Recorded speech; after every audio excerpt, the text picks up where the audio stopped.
Ashamaar kafuun hordoftoonni fi daawwattoonni Caffee Miidiyaa oduu torbanii Caffee Miidiyaa qabannee isiniif dhiyaannee jirra. Sirni heebba kitaaba yookaan ogbarruu afaan Oromoo seenaa obbo Sanyii Idashuu Loosee irratti xiyyeeffate giddugala aadaa Oromoo magaalaa Finfinneetti heebbisiifamee jira. Kitaabni kunis seenaa, duudhaa, aadaa akkasumas immoo hojiilee dargaggootaaf shamarraniif fakkeenya ta'an kan of keessatti qabatuu fi sirnoota darban keessatti bulchiinsonni darban taateewwan uummatarraan ga'anii fi akkasumas fakkeenyummaa gaarii, fakkeenyummaa yaraa kan of keessatti qabate barraa'e. Barreessaan kitaaba kanaas Injiguu Bayeeraa seenaa kitaaba kana keessa jiru akkasumas seenaa dhuunfaa obbo Sanyii Idashuu irratti xiyyeeffatee barraa'e qofaa osoo hin taane kallattiidhaan dargaggeessii fi shamarran akkasumas namoonni hedduun kitaaba kanarraa fakkeenyummaa addaa argachuu akka danda'an illee ni ifoomsa. Kitaabni kun seenaa nama tokkoo qofa irratti kan hundeeffame osoo hin taane wantoota hedduu kan of keessatti qabate dargaggeessaa fi shamarran akkasumas namoota hedduu fakkeenyummaa gaarii ibsuudhas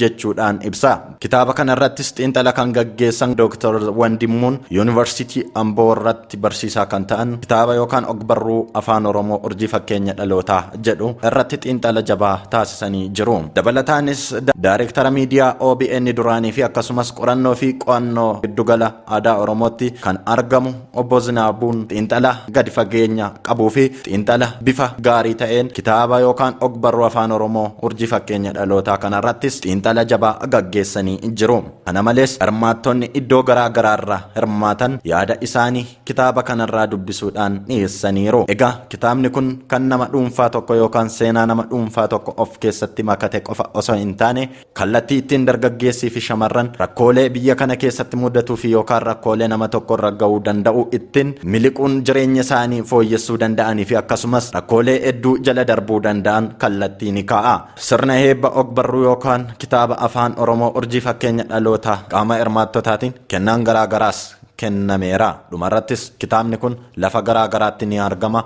Namoonni raabsuu barbaadan akkasumas dubbisuu barbaadan mana kitaabota garaa irraa bitachuu dandeessu jechuunis goolabameera. Waliigaltee waldaa dargaggoota caffee hojii waliigalaa fi dhaabbanni Handis on Business Development Consultants taasisaniiru. Dhaabbanni Handis on Business Development Consultants dhaabbata tola ooltummaadhaan leenjii dargaggoota shamarran akkasumas leenjii garaa garaa kennuun beekamanidha.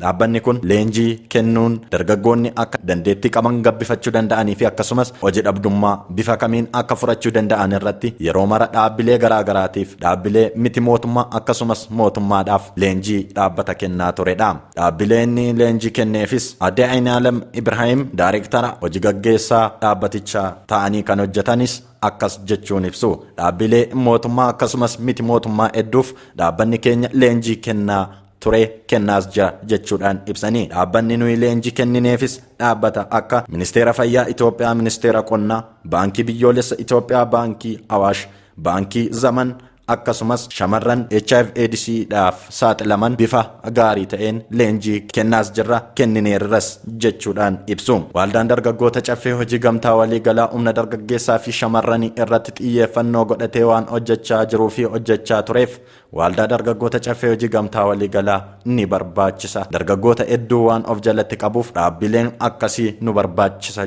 jechuunis kan dubbatan hundeessaa fi pirezidaantii waldaa dargaggoota caffee hojii gamtaa waliigalaa kan ta'an obbo Sanyii Idashuu Loosee waltajjicha irrattis ibsaniiru. Dhaabbanni kun dhaabbata dandeettii adda addaa qabuu fi dandeettii mararrattuu leenjii kennuu danda'udha. Leenjii dhaabbanni kun kennu afaanota hedduudhaan kan leenjii laatu. Hayyee hordoftoonnii fi daawwattoonni Caffee Miidiyaa oduu torbanii guyyaa irraa qabannee isinii dhiyaannee jirru goolabnee jirra. Torban gaarii isin jedha.